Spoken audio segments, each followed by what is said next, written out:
이 영화 속 캐릭터들은 깊이가 없습니다. 작중 인물들의 내적인 변화가 거의 없기 때문에 그 어떤 캐릭터로도 인물호를 그릴 수 없습니다. 예를 들면 클레어는 처음부터 끝까지 메이지의 엄마라는 생각에 빠져 있지만 정작 왜 그런지는 명확히 설명하지는 않습니다. 만약에 영화가 진행되면서 자신이 메이지의 부모 역할을 해야 된다는 깨달음을 얻는 과정이 있었다면 클레어의 캐릭터가 조금이라도 성장 과정이 생겼겠지만 그러지 않습니다. 바이오신의 회장인 도지스는 고대콩의 에이펙스 회장만큼 1차원적인 빌런이었습니다. 악덕 기업이 악덕 기업하고 그냥 딜로포사우루스들에게 잡아먹히는 게 다입니다. 오웬, 케일라, 오리지널 트리오 모두 똑같은 문제를 가지고 있다고 생각합니다. 공룡들은 원래부터 캐릭터가 아니었습니다. 그리고 이번 영화에서 공룡들은 그저 세트피스입니다. 공룡이든 익룡이든 당공룡이든 수장룡이든 모두 대본대로 움직이는 것처럼 행동해서 주인공들한테 아무리 가까이 가도 안 죽을 거라는 확신이 200% 들어서 긴장감이 들지 않았습니다. 특히 말타 추격전에서 랩터들은 오웬이나 클레어와의 거리가 좁혀지기만 하면 계속 어디 걸리거나 부딪히는 것을 수차례 반복하고 케찰코 아툴루스는 정말 비행기만 부수고 갑니다. 이러한 허점은 결론적으로 영화 내에 존재하는 텐션을 저하시키는 악영향을 생산합니다.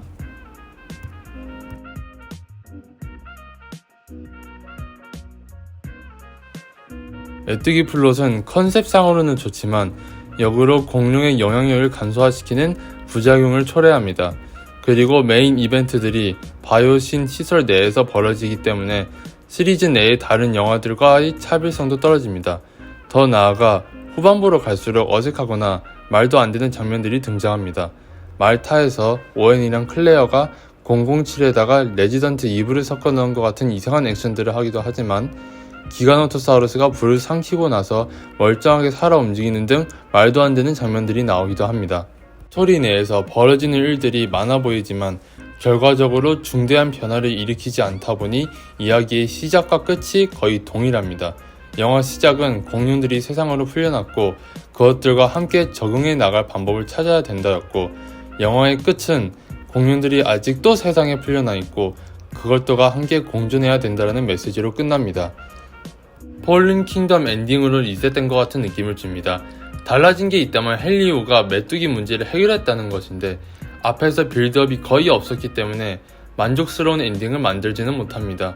그리고 앨런 그랜터와 엘리 세틀러가 법정 소송을 거는데 어떻게 되는지 제대로 보여주지는 않습니다. 프랜차이즈에 대해 오마주가 많은 것은 알지만 오마주만으로는 불완전한 스토리를 고칠 수는 없다고 생각합니다. 비주얼 이펙트는 나쁜 적이 없었습니다. IRM이기 때문에 컴퓨터 그래픽 면에서 실패하지는 않았습니다. 애니메트로닉이 쓰이는 장면들이 있는데 모형인 게 너무 티가 나서 컴퓨터 그래픽이 쓰이는 장면과 너무 비교가 돼 몰입을 조금 방해하기도 했습니다. 최종 전투 장면은 주라기 월드의 인도미누스 렉스 전투와 양식이 비슷하고 기가노토사우루스가 죽는 방식도 인도랩터가 죽을 때랑 너무 비슷해서 신선하지는 않았습니다. 사운드 트랙은 이전 영화들에서 사용됐던 OST들이 많이 사용되었습니다. 전반적으로 평균이었지만 기억에 남을 정도로 임팩트 있던 노래는 없었다고 생각합니다.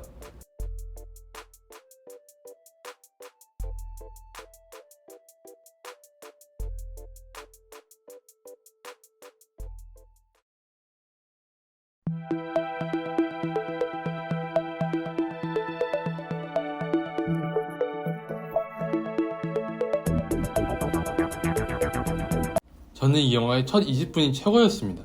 얼마나 최고였냐면 진짜 눈물 흘리면서 질질 짤 정도의 최고였습니다.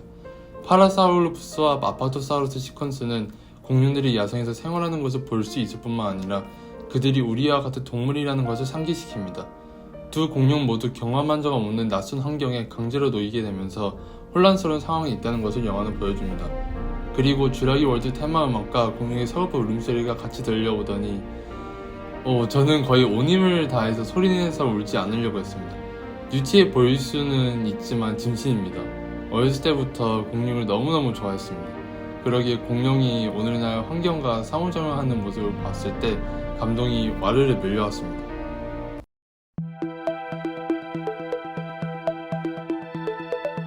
모사사우루스는 정말 분량이 존재하지 않습니다.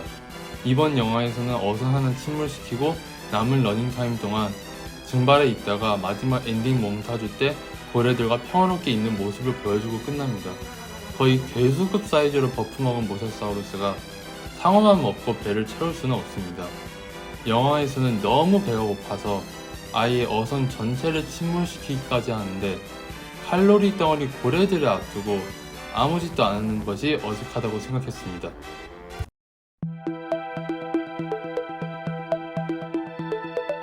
쥬라기 시리즈는 공룡을 괴물로 대할지 동물로 대할지 고르지 못하는 문제가 있습니다.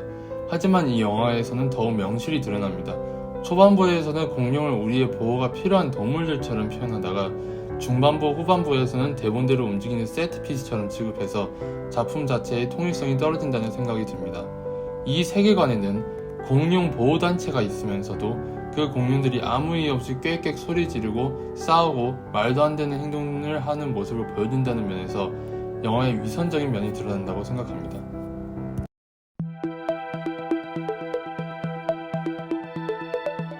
오해는 폴른 킹덤에서 600에서 1100도 사이의 화산재에 덮이고도 멀쩡히 살아남습니다. 그리고 이번 영화에서는 얼어붙은 댐물에 다이빙하고도 저체온증에 걸리지 않고 멀쩡히 나옵니다. 고로 오해는 슈퍼맨급 맷집이지 않는 이상 이미 죽어 있어야 됩니다. 말이 안 돼요.